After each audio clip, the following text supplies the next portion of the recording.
கவலைப்படாத திருமல, உனக்கு அந்த பணம் கிடைச்சாச்சு. என்னடா சொல்ற? தெரியும் தெரியும், இந்த ஆச்சரியம் உனக்கு வரும்னு எனக்கு நல்லாவே தெரியும்.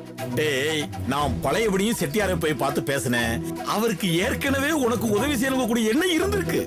அந்த 3 லட்சம் ரூபாய் பணத்தை என்கிட்ட கொடுத்து உன்கிட்ட கொடுக்க சொல்லிட்டாரா. எப்படிடா அது? பொறு, பதட்டப்படாத, நான் போய் பணத்தை எடுத்துட்டு வரேன். டேய் சோமு, செட்டியார் பணம் கொடுத்திருக்காரா? எப்படி? டேய் திருமல, இந்தா நீ ஆவலோடு காத்துக்கிட்டு இருந்தியே அந்த 3 லட்சம் ரூபாய் பணம். நீ யாரு மேல நம்பிக்கை வச்சு எதிர்பார்த்துக்கிட்டு இருந்தியோ அவங்களே கொடுத்த பணம். செட்டியாரா, செட்டியாரு. என்னால நம்பவே முடியலடா சோமு. பையன் கையெழுத்து போடலன்னா பணம் கொடுக்க முடியாதுன்னு சொல்லிட்டு செட்டியார் போயிட்டாரு. இப்போ செட்டியார் அதுக்கப்புறம் உன்னை பத்தி 4 பேர்த்த விசாரிச்சிருப்பாரு போல இருக்கு. அவங்களும் உன்னை பத்தி நல்லாவே சொல்லிருக்காங்க. நான் வேற உன் நிலைமையை நல்லாவே எடுத்து சொல்லியிருந்தேன். அதுக்கு பிறகு செட்டியார் பணத்தையே கொடுத்திருக்காரு. சோமு, உனக்கு எப்படி நன்றி சொல்றதுன்னு எனக்கு தெரியலடா. அன்னைக்கு நெஞ்சு வலி வந்து விழுத்தப்போ நீ என் உயிரை காப்பாத்தின. இன்னைக்கு என் மானத்தை காப்பாத்திட்டா. மானத்தை காப்பாத்திட்ட. ஏய் போதும்ல திருமல, நீ என்ன பெருசா பாராட்டி என்னை பெரிய மனுஷன் ஆக்குறது போதும். நடந்துகிட்டு இருக்க எல்லா விஷயங்களும் உன் நல்ல மனசுக்காக நடந்துகிட்டு இருக்கு. இதுல நான் என்னத்தை பெருசா சாதிச்சிட்டேன்? டேய் திருமல, இந்த பணத்தை வச்சுக்கிட்டு நீ ஆசைப்பட்டபடி ஓ மகா அபிராமியோட கல்யாணத்தை ஜாம் ஜாம்னு நடத்தி காட்டுடா. காட்டுறேன்டா சோம், காட்டுறேன். இப்போ எனக்கு புதிய வைராக்கியம் பிறந்திருக்கு. என் பிள்ளைங்க ஒத்தாசைய கூடவே இருந்திருந்தாலும் என் ஆயுசு சீக்கிரமாவே முடிஞ்சிருக்கும். ஆனா இப்ப நான் வாழணும்னு ஒரு வைராக்கியத்தை கொடுத்திருக்கார, வாழ்ந்து காட்டுறேன். இந்த மாத்திரை மருந்து எதுவும் இல்லாமையே பல வருஷங்கள் நான் வாழ போறேன். சோமு, இப்ப நீ கொடுத்திருக்கிறது பணம் இல்லடா, புதிய வாழ்க்கை. புதிய வாழ்க்கை. வரண்டா.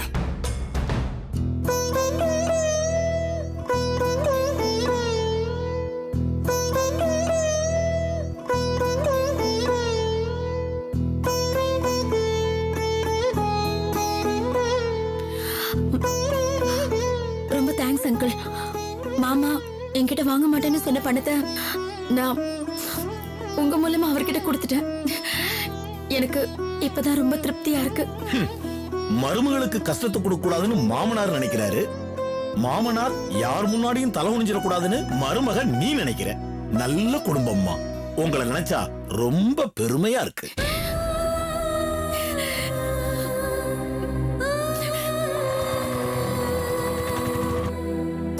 மகா, மகா, அபிராமி, மகா, என்னங்க? அபிராமி. அப்பா,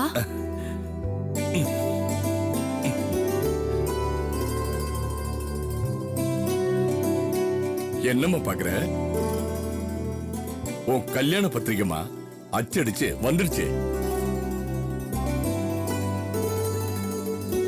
வாங்கிக்கம்மா, உன் கையில வாங்கிக்கம்மா. மகா, சோமு ஒருத்தர்கிட்ட பணம் வாங்கி தரான்னு சொல்லியிருந்தேன்ல, 3 லட்சம் ரூபாய் வாங்கி கொடுத்துருக்காமா.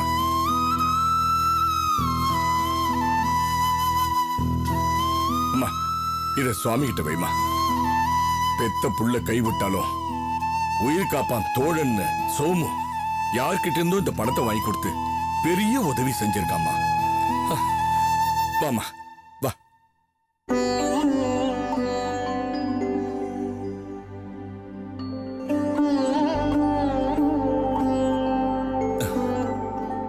அபிராமி, பத்திரிகை பாருமா.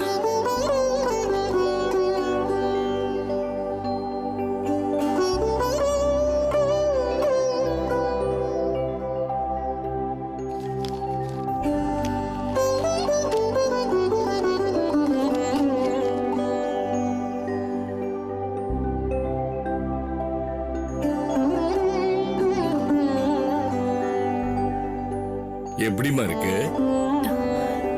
நல்லா இருக்குப்பா. இருக்கணும்மா. திருமலை தனியா நின்னு எப்படி கல்யாணத்தை பண்ண போறான் பாப்போம்னு சில பேர் காத்துக்கிட்டு இருக்காங்க. யாரோ என் முகத்தையே பார்க்காம படத்தை கொடுத்திருக்காருனா என்னம்மா அர்த்தம்? தெய்வம் என் பக்கம் இருக்குன்னு அர்த்தம். பாருமக, நாளைக்கு நம்ம பத்திரிகை எடுத்துக்கிட்டு குலதெய்வ கோயிலுக்கு போவோம். அங்க போய் பூஜையை பண்ணிட்டு அதுக்கப்புறம் சம்பந்தி அம்மா வீட்டுக்கு போய் முதல் பத்திரிகையை கொடுப்போம். ஆமாங்க, மாப்பிள்ளை வீட்டுக்கு கொடுத்துட்டு அப்படியே நம்ம சம்பந்தி வீட்டுக்கும் கொடுத்துடலாங்க.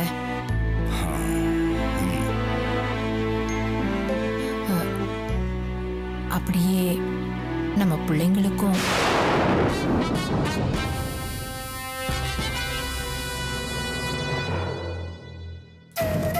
யாருக்கு? வினோத்துக்கு பத்திரிகை கொடுக்க சொல்றியா? பெத்து உருவாக்குன அம்மா அப்பா சொந்த தங்கச்சிய விட்டுட்டு போன அவனுக்கு என்ன போய் பத்திரிகை கொடுக்க சொல்றியா?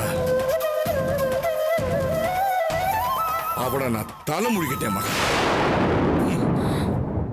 உன் புள்ளைய ஒன்னால மறக்க முடியல இல்ல? நீ போய் கொடு. அத பத்தி எனக்கு கவலை இல்லை. புருஷன் சம்பாத்தியம் தான் நின்னு போச்சே, பிள்ளைங்க தான் 4 காசு சம்பாதிக்கிறாங்களே, அவங்க தயவு தான் நமக்கு தேவைன்னு நீ நினைச்சா தாராளமா போய் கொடு. எனக்கு ஒண்ணு கவலை இல்லை, போய் கொடு. என்னங்க இப்படி எல்லாம் பேசுறீங்க? நீங்க தானே எனக்கு எல்லாம். உங்களுக்கு அப்புறம் தாங்க மத்தவங்க எல்லாம். அம்மா, ஏ மகா, உனக்காவது அழ முடியுது, ஆனா எனக்கு அதுவும் தெரியலம்மா. ஒரு மரத்தோட வேருக்கு இருக்கிற கடமையும் அந்த கடமையை நிறைவேற்றுறதுக்காக அந்த வேறு மண்ணுல புதஞ்சு படுற பிரயத்தனமும் வேதனையும் மரத்துக்கு மேல கூடு கட்டி வாழற குருவிக்கு தெரியாதும்மா. இஷ்டம் இருக்கிற வரைக்கும் அது அங்க இருக்கும், அப்புறமா பறந்து போயிடும். அதுக்காக அவங்க நம்ம பிள்ளைங்க இல்லைன்னு ஆயிடுமாங்க? சின்ன வயசுல அவங்க தப்பே பண்ணலையா? அப்பெல்லாம் நீங்க உங்களை மன்னிக்கலையாங்க? அவளை மதிச்சேன், அவன் மேல நம்பிக்கையும் பாசமும் வச்சேன். யாராவது 4 காசு உனக்காக சேர்த்து விடான்னு சொன்னா, டேய் என் பிள்ளைங்க தாண்டா எனக்கு சொத்துன்னு மாற தட்டி பெருமையோட சொல்லிக்கிட்டு இருந்தேன். அந்த நம்பிக்கையும் பாசத்தையும் தீ வச்சுட்டு போயிட்டானேம்மா. 20 வயசுல நான் அவனை தாங்கினேன், 60 வயசுல என்ன அவன் தாங்க வேண்டியது அவன் கடமை இல்ல? நிழல் கொடுத்த மரத்தையே வெட்டி சாச்சிட்டு போயிட்டானே. அண்ணன் செஞ்சது தப்புதான்ப்பா, நான் இல்லைன்னு சொல்லல. ஆனா நீங்க தான்ப்பா இது வரைக்கும் எல்லாருக்காகவும் விட்டு கொடுத்து போயிருக்கீங்க.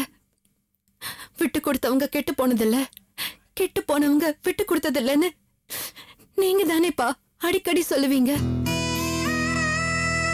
என் கல்யாணத்துல என்ன சுத்தி என் அண்ணனுங்க அண்ணிங்க எல்லாரும் நிக்கணும்னு ஆசைப்படுறேன்ப்பா. அவங்க ஆசீர்வாதத்தோட என் கல்யாணம் நடக்கணும்பா.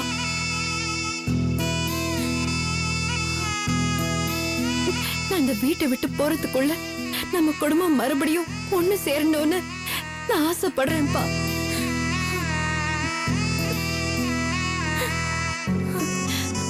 அண்ணனுங்க ஆசீர்வாதம் தான் நான் விரும்புற பெரிய சீரு. அது எனக்கு வாங்கி கொடுங்கப்பா ப்ளீஸ்.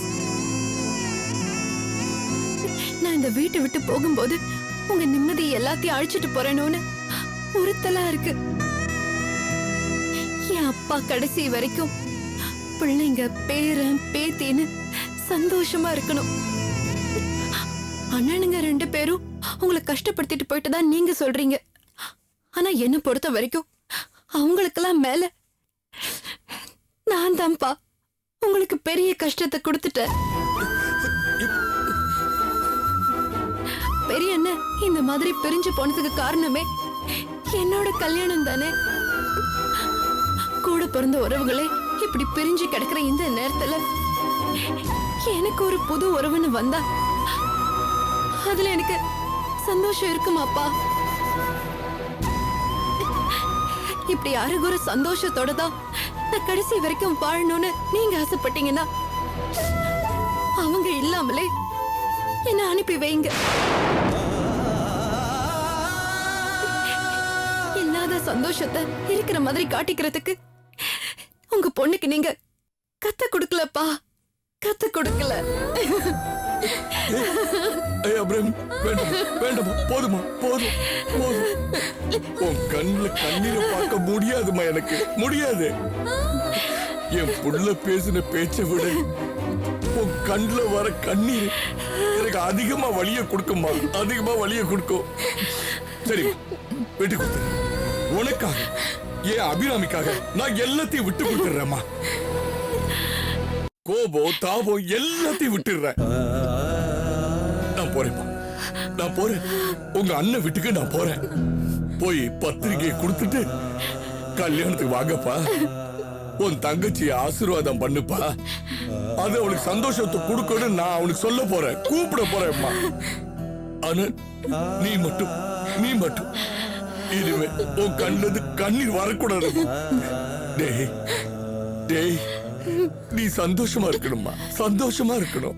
அதுதான் எனக்கு வேணுமா, அதுதான் எனக்கு வேணும். நான் போறேன், நான் போய் கூப்பிடுறேன். போதும்பா, எனக்கு அது போதும். ஏய் அபிராமி, நீ கல்யாணம் பொண்ணுமா, கல்யாணம் பொண்ணு. கண்களுக்கு கூட சந்தோஷமா இருக்கணும், சந்தோஷமா இருக்கணும். நீ கல்யாண பொண்ணு இல்ல, போற. நீ போக்கணும், போம்மா.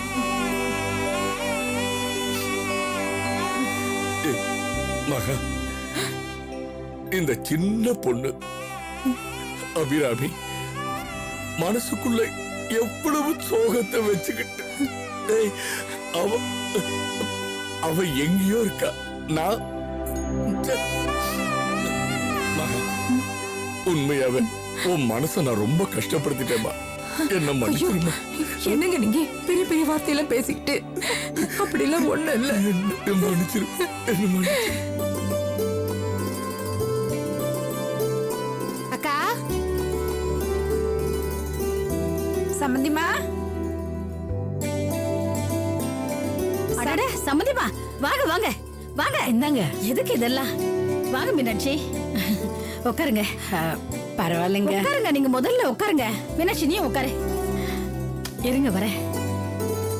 என்னங்க என்னங்க, என்ன மேகலா? சம்மந்தி வந்திருக்காங்க, வாங்க. வர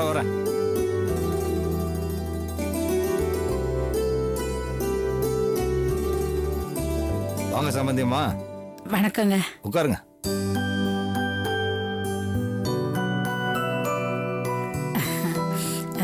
நீங்க வர சொல்லி போன் பண்ணதும் உடனே கிளம்பி வந்துட்டோம். என்ன விஷயம்? எல்லாம் நல்ல விஷயம் தான் சம்மந்தி. எங்க ஜோசியரு ஒரு 3 முகூர்த்த தேதி குறிச்சு கொடுத்திருக்காரு. இந்த மாசம் 7ஆம் தேதி, அதோட 13ஆம் தேதி. அதுக்கு அடுத்த மாசம் 1 தேதி தான் குறிச்சு கொடுத்திருக்காரு. இதுல எது உங்களுக்கு தோதுப்பட்டு வருது சொல்லுங்க, அதுல வச்சுக்கலாம். அது சம்மந்தி, இந்த மாசம் 2 முகூர்த்தம் தான் இருக்கு. இதை விட்டா அடுத்த மாசம் 1 முகூர்த்தம் 15ஆம் தேதி. நீங்க உங்க முடிவை சொல்லுங்க. இந்த மாசம் 30ஆம் தேதி என் பையன் கல்யாணம் வச்சிருக்கோம். அடுத்த மாசம் 15ஆம் தேதி பெரிய நாயகி கல்யாணத்தை வச்சுக்கிட்டீங்கன்னா நல்லா இருக்கும். இந்த காலத்துல ஒரு கல்யாணத்தை பண்றதே குதிரை கொம்பா இருக்கு. உங்களுக்கு பெருசா அப்படி ஒன்றும் வசதி இல்லை. பக்கத்துல 2 கல்யாணத்தை வச்சிருக்கீங்களே, அது எப்படி பண்ண முடியும்?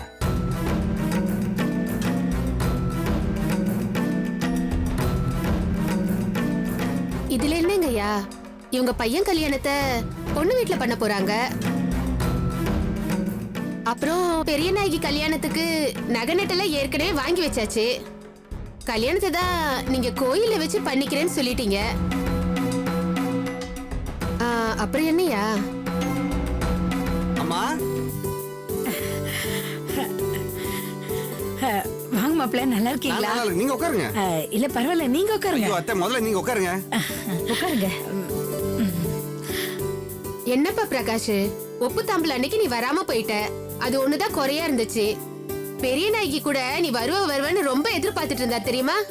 பெரிய நாயகி நான் ஏன் வரலன்னு கேட்டலா? அவ கேக்கல, இருந்தாலும் மனசுக்குள்ள ஆசை இருக்கும் இல்லையா? அத்தை, பெரிய நாயகி ஃபோன் நம்பர் இருந்தா கொஞ்சம் கொடுங்களேன், நான் ஃபோன் பண்ணி பேசுறேன். ஐயோ அது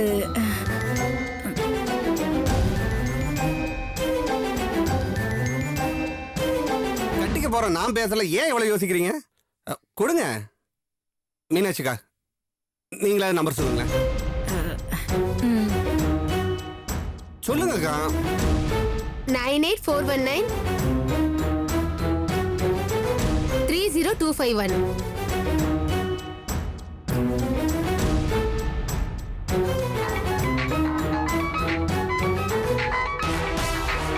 யார் இது? புது நம்பரா இருக்கு.